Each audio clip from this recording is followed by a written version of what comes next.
وقال يا مريم إن الله اصطفاك وطهرك واصطفاك على نساء العالمين. يا مريم اقنتي لربك واسجدي واركعي مع الراكعين.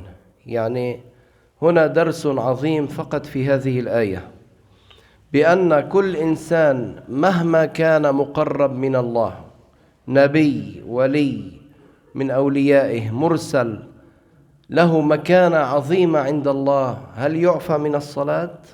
لا يعفى من الصلاة.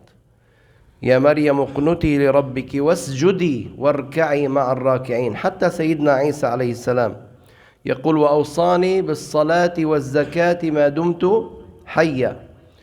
الإمام الشافعي رأى رؤيا، ظهر له إبليس في المنام، قال أنت الإمام الشافعي بلغت ما بلغت من العلم، أنا ربك وأعفيك من الصلاة. قال اخسأ يا لعين، فهذا محمد رسول الله وأشرف الخلق عند الله لم يعفه ربه من الصلاة. فإذا تحدثنا عن السيدة مريم عليها السلام، واليوم سننتقل إلى سورة مريم التي ذكر الله فيها تبارك وتعالى ولادة سيدنا عيسى